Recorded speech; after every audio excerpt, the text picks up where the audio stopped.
whacked out news. People breaking the law. Ha ha, fighting in the nude. Ha, drunk people pooping in the street. Ha ha, it's the whacked out news. So many people on meth. Ow! All right, Jaybird, are you ready to be disappointed again? Because it looks like it's happening today, baby.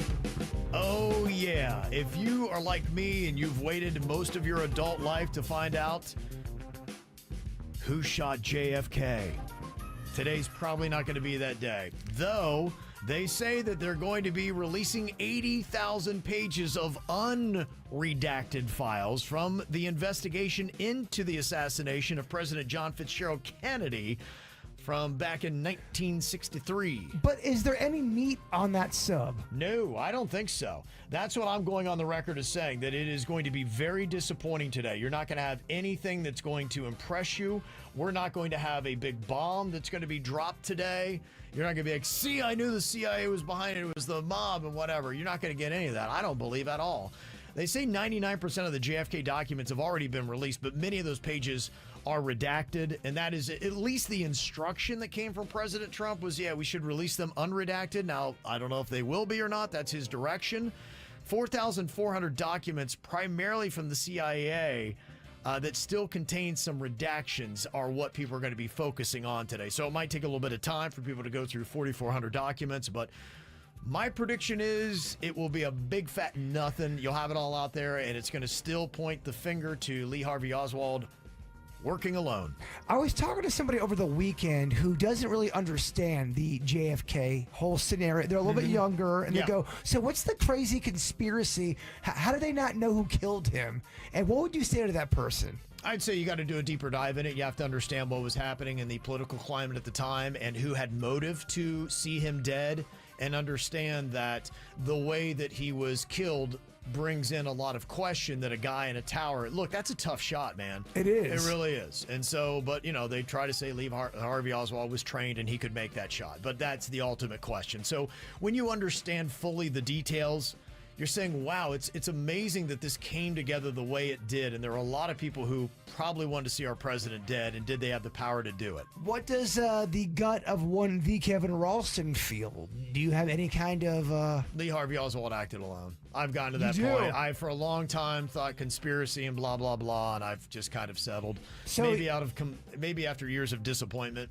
Yeah, you I surrendered. just said, you know what? I just surrendered to Lee Harvey Oswald did it all. I'm never going to hear anything else. So after today, I think officially in my mind, I'm just putting it all to bed. Yeah. Once and for all, and I have officially stopped caring about the JFK assassination. It's easier that way. It is.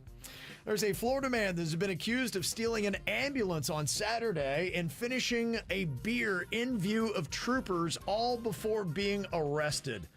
What a hero he is. Now huh? that is a Florida man. That is definitely a Florida man. Michael J. Esquilin has been charged with fleeing to elude at high speed, DUI, driving while license revoked, and burglary of an authorized emergency vehicle, among other charges.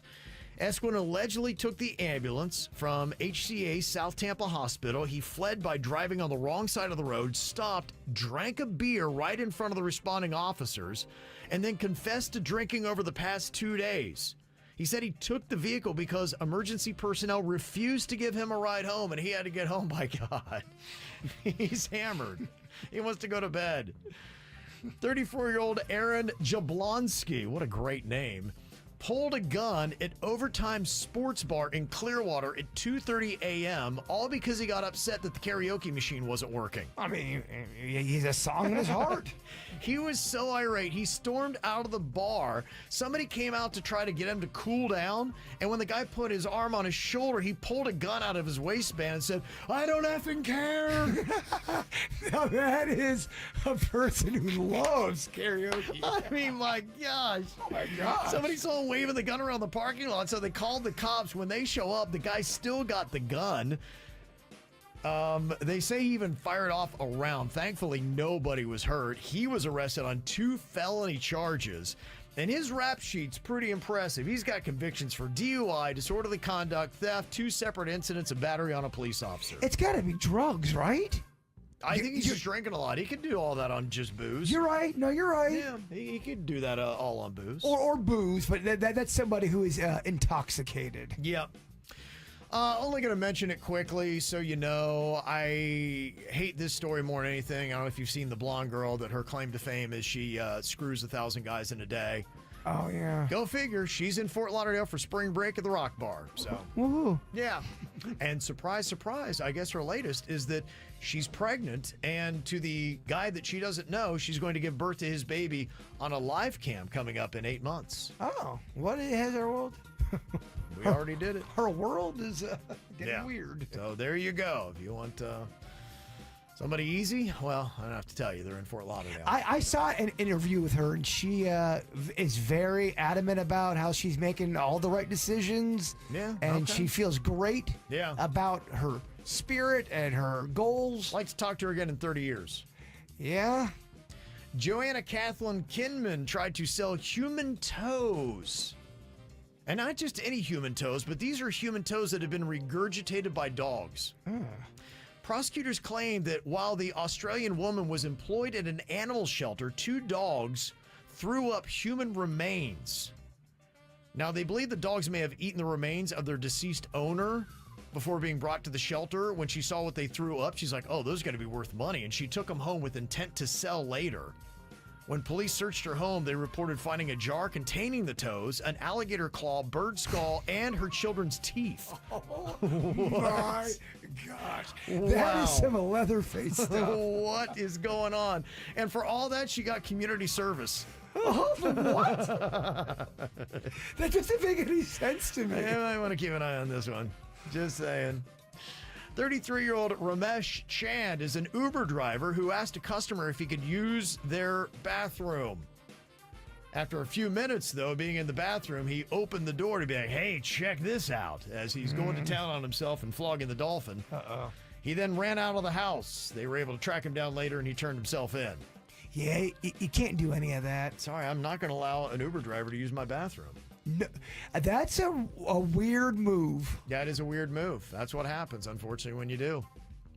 Housekeeping staff discovered a live alligator under the bed in a motel room in Sheboygan, Michigan. The 3-foot alligator named Wally was friendly and belonged to an exotic animal owner who uses him for school demonstrations. Wally was thankfully reunited with his owner, but dude, I mean, I check under the bed for a shoe. You're missing an alligator. Like, you're not looking under the bed? I do think about that a lot. Are there some alligators that are sweet, kind, cool to cuddle with? They have a photo. The cop is holding up this alligator. I think it was, I don't know if it's a pygmy gator or if it's a different kind of, but it was only like, I guess, 3 foot long. And so the guy's holding up, but the gator's just chilling. It looked completely friendly, and he was just like, yeah, man, what's going on? So, and there's a female cop standing right next to him, right within the reach of the jowls of that gator, and they don't seem to have any fear of it whatsoever. I guess my question is, how many more gators would let you snuggle with them than not? Is it 65%? I think you have a rare 10% of gators that are snugglers. Really? Yeah, and it's usually the ones that you've raised, you know, that kind of know you. There's a viral video that shows an Amazon driver delivering a foul-mouthed rant at a homeowner. This is all captured on a Ring doorbell. Now, it's kind of interesting because she's kind of going off on them for not providing snacks or water or all that kind of stuff, or showing appreciation for the Amazon driver. And people are like, you got to do that? I've been waiting on this day to tell you how much I hate this house. The waters, all the you order, all of the I hate it. I hate this house. I hate that you ordered. You are the laziest house in this whole neighborhood. You're inconsiderate. You're full. I hate everything about y'all. I hate it. All you have to do is go to the store from Walmart pickup or Central pickup or whatever, and go put in your own truck and go do it yourself. You are the laziest sons of ever. And then people bring the break our backs, we break our necks, we break our nails, we break everything to bring you. If you're ungrateful as I hope you know that. Wow. Okay. That was a lot. That was a lot. Boy, she is really upset. What a day she's having. Yeah. So I guess leave snacks out for your Amazon drivers, or you might get that on your Ring doorbell. Just saying. This is how we do. It's the KBJ Show.